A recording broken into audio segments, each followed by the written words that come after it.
बाळ, फ्रीजमधून श्रीखंड काढ ना. आम्ही पूर्वी घरीच बनवायचो श्रीखंड. त्याची चवच वेगळी होती. आता काय सगळं रेडीमेड. आजी, हे श्रीखंड खाऊन बघ.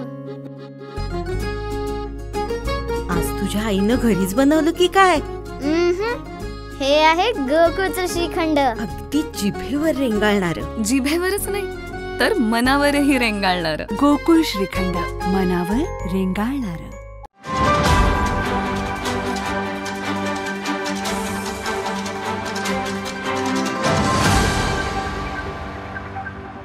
मागचं पान बाजूला सारा, मागचा इतिहास बाजूला सारा. उद्याचं भविष्य आपल्याला जे घडवायचं आहे ते फक्त आणि फक्त या मतदारसंघामध्ये केपी पाटलांच्या माध्यमातूनच घडवायचा आहे. हा निर्णय आपल्याला या ठिकाणी घ्यावा लागेल. केपी साहेबांच्या माध्यमातूनच घ्यायचा आहे. आणि काँग्रेसच्या कार्यकर्त्यांना माझी विनंती आहे, तुम्ही काळजी करू नका. उद्याच्या भविष्यकाळात जिल्हा परिषद असू दे, पंचायत समिती असू दे, मार्केट कमिटी असू दे, काँग्रेसला बळ देणं ही बंटी पाटलाची जबाबदारी आहे. काँग्रेसला बळ देणं, ताकद देणं ही माझी जबाबदारी राहील. आपण निश्चित राहा.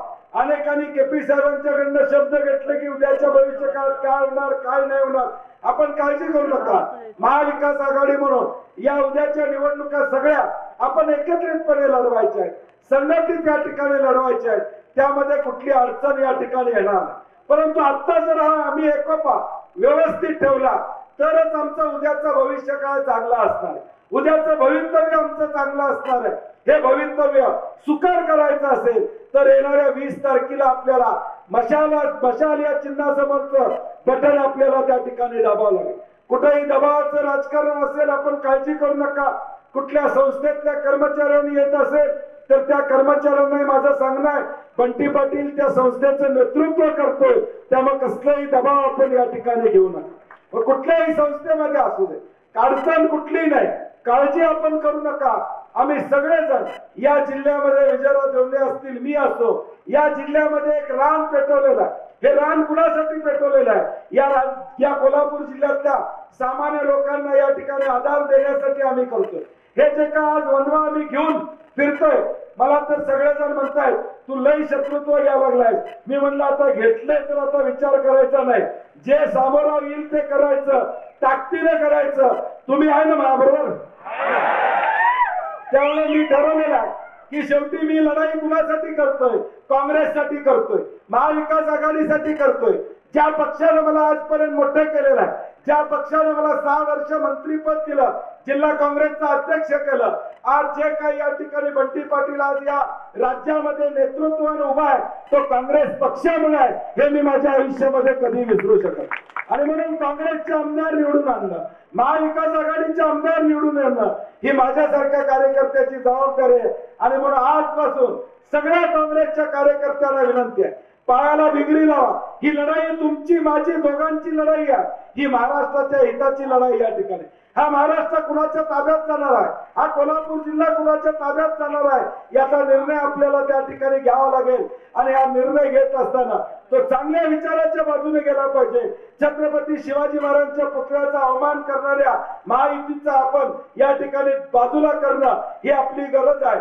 बदलापूरमध्ये एका लहान मुलीवर अत्याचार झाले, त्या मुलीच्या बाळंती नाईला 14 तास पोलीस स्टेशनला बसावं लागलं, त्याचा गुन्हा दाखल करून या ठिकाणी घेतला नाही. ही या महायुतीची अवस्था आहे. परवा तर राज्यसभा म्हणजे एक विद्वानांचं मंडळ असतं. राज्यसभेवर कोण जातं? जे विद्वान मंडळी आहेत ती राज्यसभेवर जात असतात. दुर्दैवानं कोल्हापुरातले एक विद्वान राज्यसभेवर गेले. कोल्हापुरातले एक विद्वान राज्यसभेवर गेले आणि परवा आमच्या बहिणींच्या बद्दल काय बोलले? महाविकास आघाडीच्या या रॅलीमध्ये कोण महिला दिसल्या तर त्यांची नावं घ्या, त्यांचे फोन नंबर घ्या, त्यांचे फोटो घ्या, मी त्यांची व्यवस्था करतो, मी त्यांची व्यवस्था करतो. अशा पद्धतीचं वक्तव्य भाजपचे खासदार माडकांनी या ठिकाणी केलं. परंतु मला त्यांना सांगायचं आहे, ही कोल्हापूरची भूमी शाहू महाराजांची आहे, छत्रपती शिवाजी महाराजांची आहे. ही भिनारी भूमी नाही, धमकीला भिनार हे कोल्हापूर या ठिकाणी नाही आहे, हे मला स्पष्टपणे आपल्याला सांगायचं. आणि म्हणून हा मेसेज महिलांच्या पर्यंत गेला पाहिजे. आज सुद्धा गगनबावड्यामध्ये एका शिवसेनेच्या म्हणजे शिंदे सेनेच्या जिल्हा परिषद सदस्यांनी वक्तव्य केलं. काय केलं? 1500 रुपये मतदान केलं नाही तर 3000 रुपये आम्ही काढून घेऊ. म्हणजे जणू काय यांच्या खिशातले पैसे नेत आहेत. हे आमच्या कराचे पैसे आहेत, राज्याच्या उत्पन्नातले या ठिकाणी पैसे आहेत. हे काढून घेतो. हे धाडस या मंडळींचं कसं होतं? हे चुकीचं धाडस मोडून काढायचं असेल तर संघटित ताकद उद्याच्या 20 तारखेला आपण संघटित ठेवणं ही काळाची गरज आहे. या जिल्ह्यामध्ये आज इंडिया आघाडी असू दे, महाविकास आघाडी असू दे, आता काँग्रेसचे 5 उमेदवार कोल्हापूर जिल्ह्यामध्ये उभे आहेत.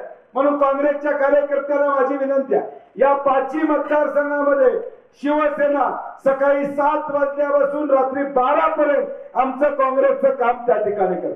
काँग्रेसच्या उमेदवारांना निवडून आणण्याचं काम शिवसेना त्या ठिकाणी करते, शेका पक्ष काम करतोय, जनता दल काम करते, आरपीआयचे गट त्या ठिकाणी काम करतायत. या जिल्ह्यामध्ये इंडिया आणि महाविकास आघाडीचे सगळे मंडळी एकमेकाला मदत करून महाविकास आघाडीचा टक्का कसा वाढेल, महाविकास आघाडीचे आमदार कसे वाढतील हा प्रयत्न चालू आहे. आणि म्हणून या तालुक्यातल्या स्वाभिमानी काँग्रेसच्या कार्यकर्त्यांना माझी विनंती आहे की आजपासून कामाला आपण लागलेलाच आहात. माझ्या मनामध्ये कुठलीही शंका नाही. आता फक्त स्पीड वाढवा. शेवटची ओव्हर आहे, बॅटिंग जोरात करायला लागेल. शेवटच्या ओव्हरचा स्कोर हा विजयापर्यंत आपल्याला घेऊन जातो. पहिल्या 5-6 ओव्हर शिस्तीत आपण खेळतो. आणि म्हणून काँग्रेसवाल्यांना माझी विनंती आहे, आता शेवटच्या ओव्हर मध्ये 6 आणि 4 म्हणा आणि केपी पाटलांना या ठिकाणी विजयी करा.